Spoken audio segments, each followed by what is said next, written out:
जय हिंद दोस्तों, नमस्कार। मैं अभिषेक मतलबी, आप सभी का हमारा YouTube चैनल उपकार जीएस में स्वागत है। आज दोस्त एक नए चैप्टर के साथ आए हैं और एक बहुत इंपॉर्टेंट चैप्टर आज हम पढ़ेंगे वेद। ये MBBI चैप्टर है बिहार पुलिस के लिए। आप लोग नोट कर लीजिए, हम ही बताएंगे कि पढ़ना क्या है, कोई नहीं बताएगा, क्योंकि हम जानते हैं कि एग्जाम में पूछता क्या है, कोई जानता नहीं है। पढ़ाएगा बहुत सारा लोग पढ़ाता है। घमंड इस बात का नहीं है कि हम जानते हैं, हम घमंड इस बात का है कि हम वही रास्ता बताएंगे जहां तक पहुंचा जा सकता है। चलिए वेद आज पढ़ते हैं। मोस्ट इंपॉर्टेंट टॉपिक में से एक टॉपिक है। हमने पीछे वीडियो पहले स्टार्ट किया था, पहला डे का भारत का पूर्वी तट और पश्चिमी तट का बंदरगाह। आज दूसरा टॉपिक है वेद पढ़ेंगे। आप सभी आदमी जानते हैं वेद होता क्या है, वेद का मतलब क्या होता है। वेद का मतलब होता है ज्ञान। जी हाँ, वेद का मतलब होता है ज्ञान। वेद मतलब होता है धार्मिक ज्ञान का ग्रंथ। वेद आप सभी आदमी जानते हैं, वेद के संकलन करता कृष्ण देव व्यापन वेद व्यास है। कौन है? कृष्ण देव व्यापन वेद व्यास है। संकलन करता मतलब क्या? अरे इनके द्वारा लिखा नहीं गया था, इनके द्वारा संकलन किया गया था। और इसमें था क्या? भगवान द्वारा दिए गए उपदेश, भगवान द्वारा दिए गए ज्ञान को कृष्ण वेद व्यापन ने क्या किया था? संकलन किया था। एक कहानी आप जानते ही होंगे कि कृष्ण देव, आप लोग से पूछा गया होगा, चाहे लोग मजाक में नहीं, सीरियसली क्वेश्चन है, पूछते हैं कि वेद की रचना किसने की? तो सभी लोग जानते हैं, सभी लोग कहते हैं कृष्ण देव व्यापन व्यास ने किया था। जी नहीं, कृष्ण देव व्यापन व्यास ने एक संकलन किया था। और ये इनको संकलन करने वाले थे कौन? तो गणेश जी इस संकलन को लिखते थे अपने हैंडराइटिंग से। गणेश जी इनको लिखते थे। तो वेद व्यास जो जी थे वो क्या किए थे? संकलन किए थे। ये सब क्या था? तो वेद में हम आप चार चीज जो हैं, चार जो धार्मिक ग्रंथ है, चार जो धार्मिक वेद है, वो है ऋग्वेद, सामवेद, यजुर्वेद और अर्थवेद। ये चारों वेद के बारे में पढ़ेंगे और बारीकी से पढ़ेंगे। बने रहिएगा मेरे वीडियो में, कहीं मत जाइएगा, बहुत मजा आएगा। चलिए ऋग्वेद के उत्पत्ति 1500 से 1000 ईसा पूर्व हुई थी। लगभग 1500 से 1000 ईसा पूर्व में ऋग्वेद की उत्पत्ति हुई थी। पहले 3 ही वेद थे, ऋग्वेद, सामवेद और यजुर्वेद। इसलिए इसे 33 वेद भी बोला, मतलब 3 वेदों वाला। बाद में ये अर्थवेद जुड़ गया। ये नवीनतम वेद है, ये सबसे नवीनतम वेद है। नवीनतम मतलब सबसे नया, और ये सबसे पुराना। ऋग्वेद सबसे पुराना और सबसे बाद का वेद है जो अर्थवेद है। ये चारों वेद मिलके संहिता का रूप देता है, संहिता कहा जाता है, ठीक है। और ऋग्वेद में क्या है देखते हैं। उत्पत्ति इसकी 1500 से 1000 ईसा पूर्व। भाषा क्या था भाई साहब? तो भाई साहब वैदिक संस्कृत था। नोट करते चलिए, भाषा क्या था? वैदिक संस्कृत। प्रमुख देवता कौन थे? इंद्र इनके प्रमुख देवता के रूप में जाने माने जाते थे।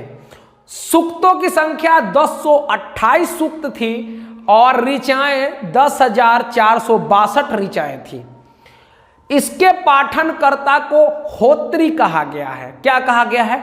होत्री कहा गया है। मतलब इसके पढ़ाने या पढ़ने वाले को क्या कहा जाता था? होत्री कहा जाता था। अब इसमें 10 मंडल है भाई कितने मंडल है? तो मंडल की संख्या 10 है, कुल 10 मंडल है। और देखते हैं 10 मंडल में कौन कौन सा मंडल क्या कहता है। तो मंडल 1 इंद्र और अग्नि को समर्पित है। मंडल 1 में क्या है? भगवान इंद्र और अग्नि को समर्पित किया गया है, मंडल 1 कहता है। मंडल 2 से 7 के बीच में ये पुराना मंडल है और ये नवीन मंडल 1 है।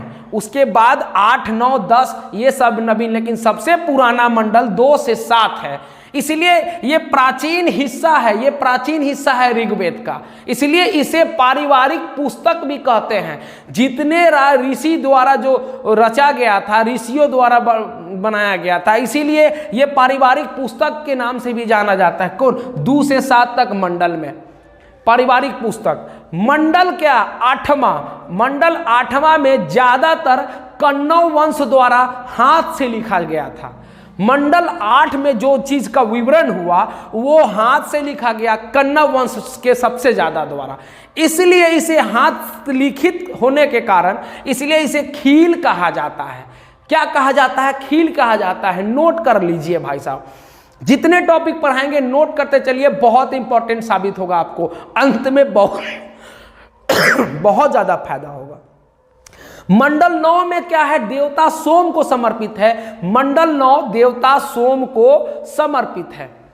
अब आते हैं मंडल 10 के तरफ। तो मंडल 10 में 4 वर्णों का विवरण है। आप सभी आदमी जानते हैं 4 वर्ण कौन कौन थे?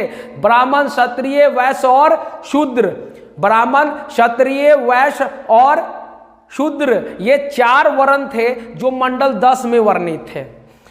मंडल 3 सबसे इंपॉर्टेंट क्वेश्चन हमेशा पूछता है कि मंडल 3 में किनका विवरण है? तो गायत्री मंत्र का विवरण मंडल 3 में पाया जाता है, विवरण उसी में मिलता है। गायत्री मंत्र जो देवता किनको? सूर्य भगवान को समर्पित है, ये मंडल 3 में मिलते हैं। इसके ब्राह्मण ग्रंथ को ऐत्री या कौशितकी कहते हैं। क्या? ऐत्रेय या कौशितकी इसके ब्राह्मण ग्रंथ को कहते हैं। ठीक है, आई होप आप लोग समझ में गए होंगे, नोट करते चलते होंगे। चलिए आगे चलते हैं सामवेद में। सामवेद, साम मतलब गाना गाने वाला, क्या समझ रहे हैं? हाँ, यही है वो सामवेद जो भारतीय संगीत का जनक कहा जाता है। सामवेद को क्या कहा जाता है? भारतीय संगीत का जनक। इसका अर्थ होता है माधुर्य। इसका क्या होता है अर्थ? माधुर्य अर्थ होता है। इसमें 16,000 राग है। कितने राग है? 16,000। 16,000 राग है। श्लोक की संख्या 1875 श्लोक है। कितने हैं? 1875 श्लोक। मूल 7 है, बाकी बाद सब शेष ऋग्वेद से उठा के डाल दिया। कहां डाल दिया? तो ऋग्वेद से उठा के डाल दिया, बाकी मूल 7 भाई साहब है। ठीक है, इसके पाठनकर्ता को बोलते हैं उद्दात्र। क्या बोलते हैं? उद्दात्र। इसके पाठनकर्ता को। इसके ब्राह्मण ग्रंथ है 25। इसके ब्राह्मण ग्रंथ है 25। तो चलिए दोस्तों, क्या है? ब्राह्मण ग्रंथ 25 है। क्या है? ब्राह्मण ग्रंथ 25 है। और किसके? सामवेद के ब्राह्मण ग्रंथ। और इसे भारतीय संगीत का जनक कहा जाता है, सामवेद को। आगे आते हैं यजुर्वेद। यजुर्वेद का अर्थ होता है बलिदान। क्या अर्थ होता है? बलिदान। ठीक है, नोट करते चलिए। इसके उपवेद को धनुर्वेद कहते हैं। ये सब इंपॉर्टेंट चीज है, नोट करते चलिएगा। पाठनकर्ता को अधर्वु कहते हैं। पूछ देगा कि यजुर्वेद के पाठनकर्ता को क्या कहते हैं? तो अधर्वु कहते हैं। और इनके ब्राह्मण ग्रंथ है तैत्तिरीय या शतपथ। तैत्तिरीय और या तैत्तिरीय और शतपथ बोलते हैं। किसके ब्राह्मण ग्रंथ को? यजुर्वेद के। इसमें 2 पक्ष होते हैं, शुक्ल पक्ष या कृष्ण पक्ष। ऐसे ही रखिए कि शुक्ल यजुर्वेद और कृष्ण यजुर्वेद।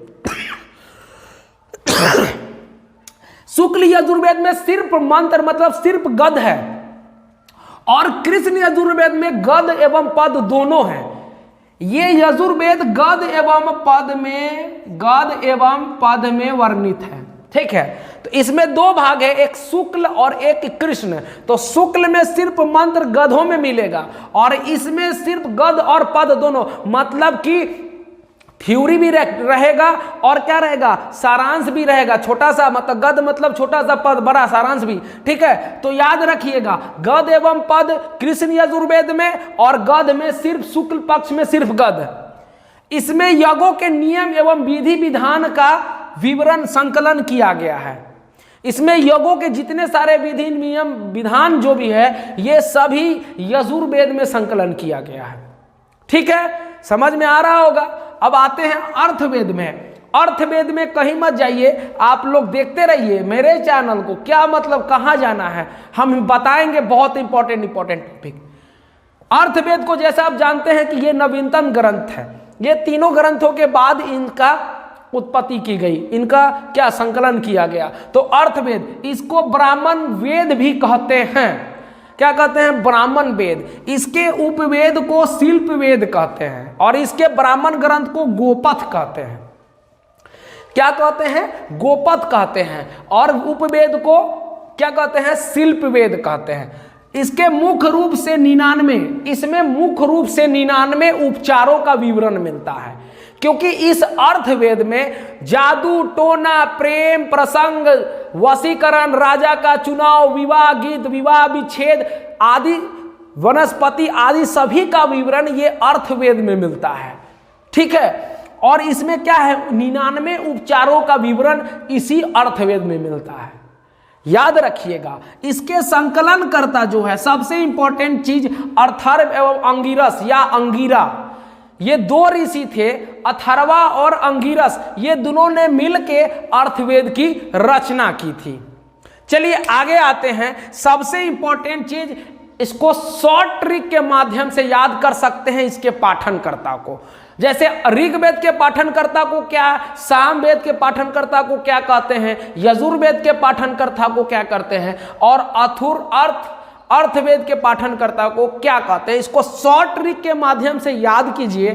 ह अ उ ब, 4 अक्षर, ह अ उ ब, ह अ उ ब। तो ह मतलब होत्री जो ऋग्वेद से, अ मतलब अथर्वु मतलब यजुर्वेद के पाठनकर्ता को कहते हैं, उदार्त मतलब सामवेद के पाठनकर्ता को कहते हैं, और ब्राह्मण अर्थवेद के पाठनकर्ता को कहते हैं।